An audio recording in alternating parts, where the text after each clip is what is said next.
Magandang tanghali, mga ka-loners. Magandang tanghali sa mga kapwa ko SS members. Break time, kaya ito, video. Update lang po tayo sa mga nagsi-apply ng loan sa SSS. Medyo delayed ang pag-credit ng proceeds. Kasi as per SSS po pala, 3 to 5 banking days naman daw talaga sila sa pag-disperse ng loan, pero may nakalagay doon however, ibig sabihin pwede sila mag-extend. Ang sabi ni SSS, as per email na nag-reply sila, aabot na po daw sila ng 10 days. So ibig sabihin from the date of your loan date approval, bibilang po kayo ng 10 days. Hindi po kasama ang Sabado at Linggo.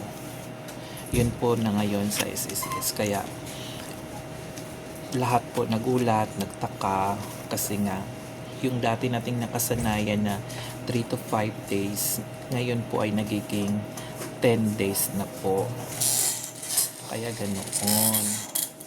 Kaya mula nung una pa lang na loan date approval noong August 7, talagang super antay, umabot ng 1 week, humigit pa sa 1 week ang pag-aantay kasi nga ano na pala sila, kung hindi pumasok ng 3 to 5 days ang proceed, yung loan nyo, pwedeng umabot ng 10 days, sabi ni SSS.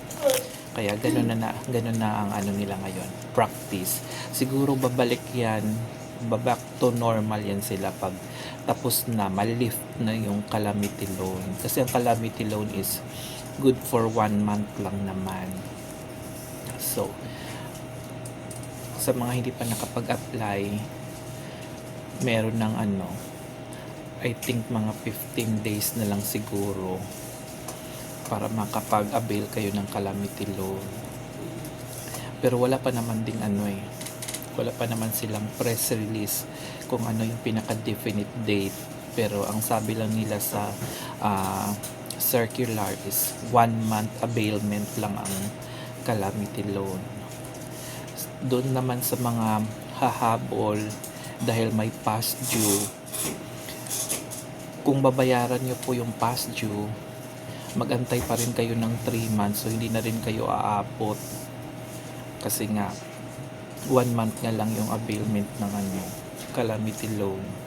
Tapos kung salary loan naman, ganun na rin yung policy ni SSS, ayaw na rin nila magpa-renew ng merong past due sa calamity loan. Ibig sabihin, gusto mong mag-salary loan pero meron ka pang natirang loan balance sa calamity pero past due ka, di ka maka-avail. Gusto na ni SS ngayon is updated, masyado ng mataas ang standard ngayon ni SS sa mga nagsisipag loan. Di na sila nagpapaloan ng incomplete yung details nyo sa SS records, lalo na kung wala kayong mga home address, wala kayong mobile number, hindi na kayo makakaloan kay SSS. Kaya kung ako sa inyo, ngayon pa lang check nyo na yung records nyo. Kung incomplete, mag SSA4 na kayo para walang aberya sa pag-file nyo ng loan. Kaya ulitin ko po sa mga awaiting dyan sa proceed nila, magantay po kayo ng 10 days kasi after nyan, ayan, update na lang kayo ng update ng inyong online banking. Kaya mas maganda po din na may online banking kayo para hindi kayo punta sa ATM booth para mag-inquire. Mag-online banking na din kayo para dyan lang sa cellphone nyo, machi-check nyo kung may laman na or wala pa. Ganun lang kasimple yun.